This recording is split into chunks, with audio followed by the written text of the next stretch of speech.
यज्ञ भारतीय संस्कृति का प्रतीक है।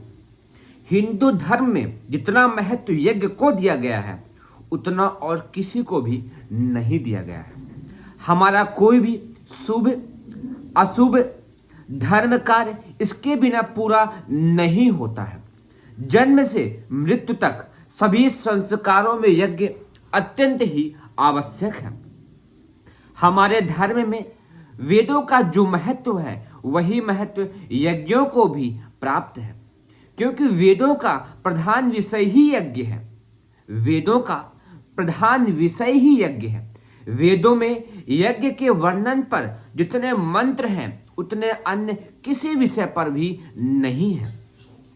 यदि यह कहा जाए कि यज्ञ वैदिक धर्म का प्राण है तो इसमें भी अत्युक्त नहीं है। वैदिक धर्म यज्ञ प्रधान धर्म है। यज्ञ को निकाल दे तो वैदिक धर्म निष्प्राण हो जाएगा। यज्ञ से ही समस्त सृष्टि की उत्पत्ति हुई है। आज हमारा विषय है यज्ञ क्यों करना चाहिए।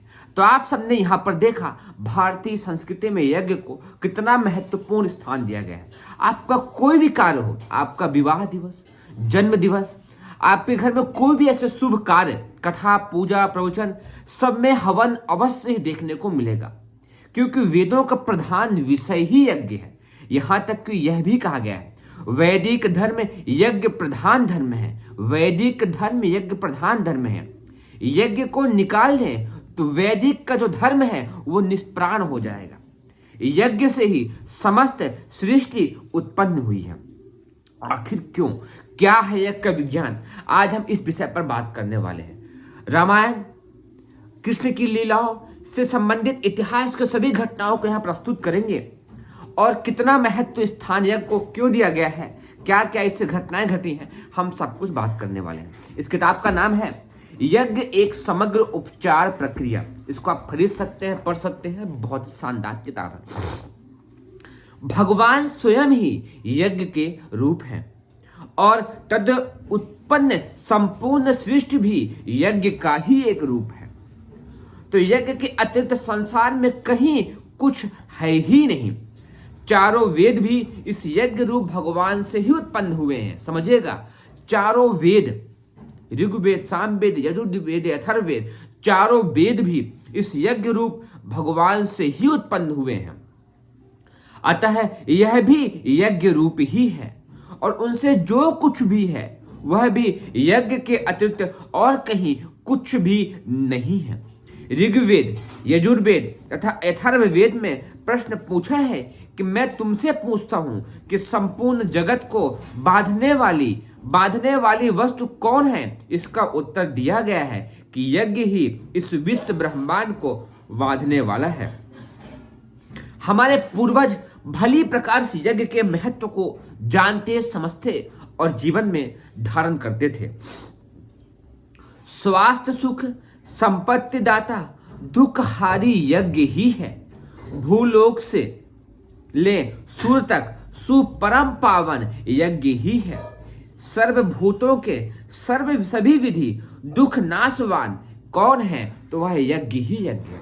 आखिर क्यों इतनी यज्ञ की महत्ता दी गई है, समझते हैं। प्राचीन काल में घर घर में यज्ञ होते थे। आप सभी को भी अपने घरों में यज्ञ अवश्य ही करना चाहिए।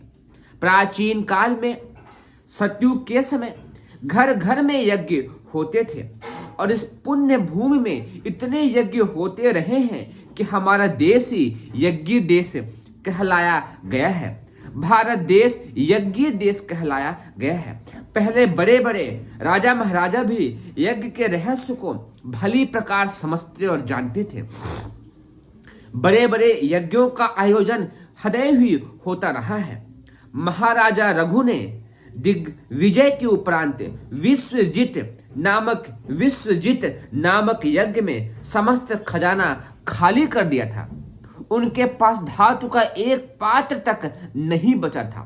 पांडवों ने भगवान कृष्ण की अनुमति से महाभारत के बाद राजसूय यज्ञ कराया था। भगवान राम ने अश्वमेधादि बहुत बड़े बड़े यज्ञ कराए थे। दैत्यराज बलि ने इतना बड़ा यज्ञ कराया था कि यज्ञ की शक्ति से उत्पन्न होकर उसने इंद्र को स्वर्गलोक से निकाल दिया था। जिस प्रकार उदित की तपस्या करने पर इंद्र को इंद्रासन वापस दिलाने के लिए विवश होकर भगवान को स्वयं वामन रूप में उपस्थित होना पड़ा था, इंद्र ने यज्ञों के बल पर ही इंद्रासन प्राप्त किया था। मतलब इतने बड़े राजा रघु, महाराजा रघु, भगवान श्री राम, पांडवों ने सभी ने यज्ञ के माध्यम से ही बड़ी बड़ी सफलताएं प्राप्त की हैं। रावण यज्ञ की शक्ति से ही सभी देवताओं को कैद करने में समर्थ हुआ था। उसे सूक्ष्म शक्तियां प्राप्त हुई थी। महाभारत के शांति पर्व में अश्वजीत के पुत्र का अश्वमेध, दुष्यंत के पुत्र भरत के 100 अश्वमेध, भगीरथ के अनेक अश्वमेध, दिलीप के 100 अश्वमेध इत्यादि का वर्णन देखने पढ़ने सुनने को मिलता है। केकई पुत्र महाराजा अश्वपति ने ऋषियों को संबोधित करते हुए कहा है, हे महाश्रोताओं, मेरे राज्य में कोई चोर, कृपण, शराबी विद्यमान नहीं है।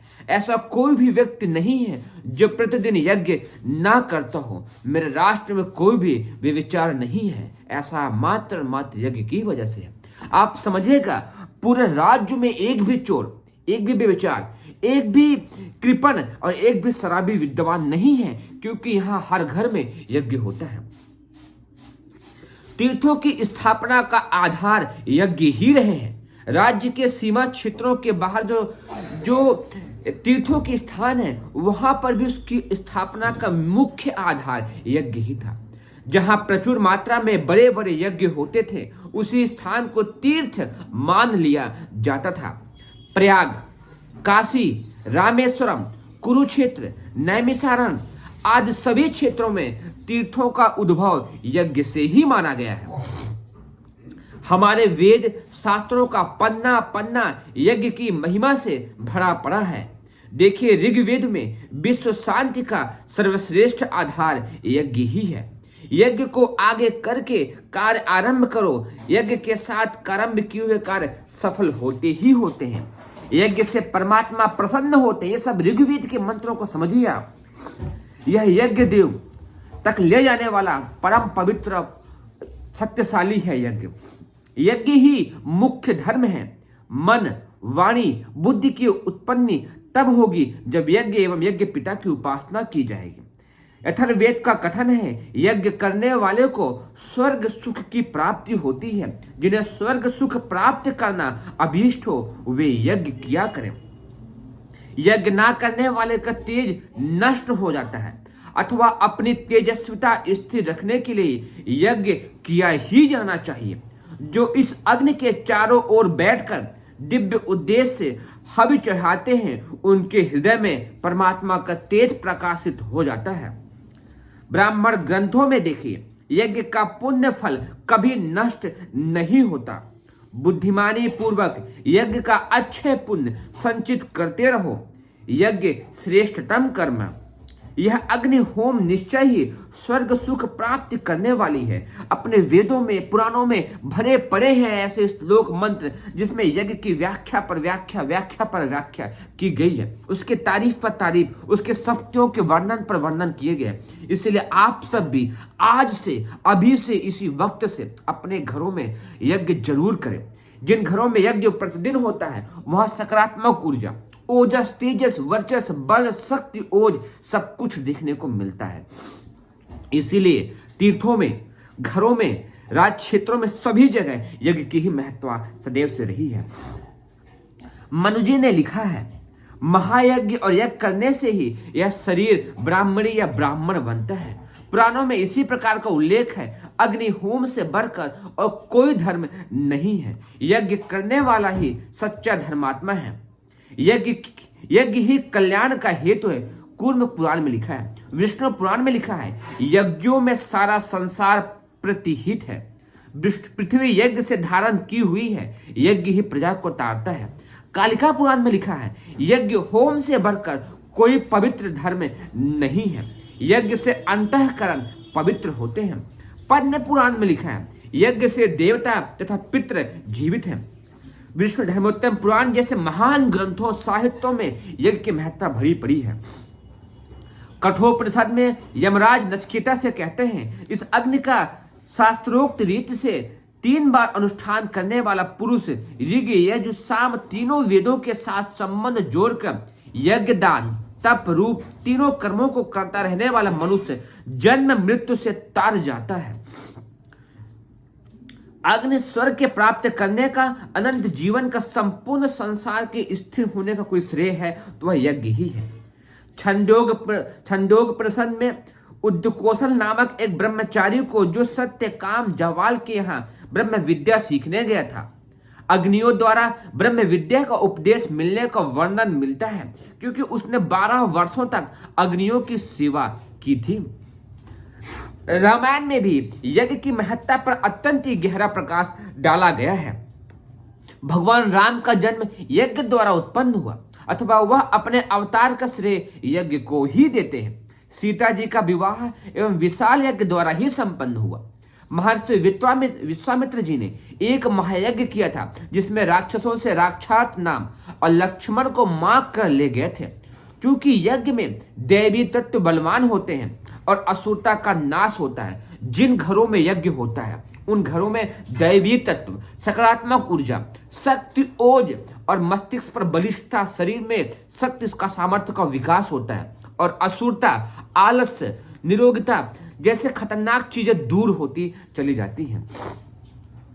इसीलिए रावण ने राक्षसों को आदेश दिया था, जहां जहां भी यज्ञ होते दिखाई दे उन्हें नष्ट करने का सदैव ही प्रयत्न कर दो। रावण को जब अपनी हार दिखती थी तो वे यज्ञ का ही सहारा लिया था। यहां तक कि राक्षसों ने भी अपने कार्य की सफलता के लिए यज्ञ का ही सहारा लिया था। रावण को जब अपनी हार की दिखाई दी तो उसने यज्ञ का ही सहारा लिया था। अपने पुत्र मेघनाथ को एक बड़ा तांत्रिक यज्ञ करने और यज्ञ सत्य को प्राप्त करने का आदेश देता है। यदि मेघनाथ इस यज्ञ को पूर्ण कर लेता तो वह अजय हो जाता, परंतु विभीषण और लक्ष्मण जी ने इस यज्ञ को निष्फल कर दिया था। मतलब यज्ञ कितना शक्तिशाली आप समझिए जाइएगा।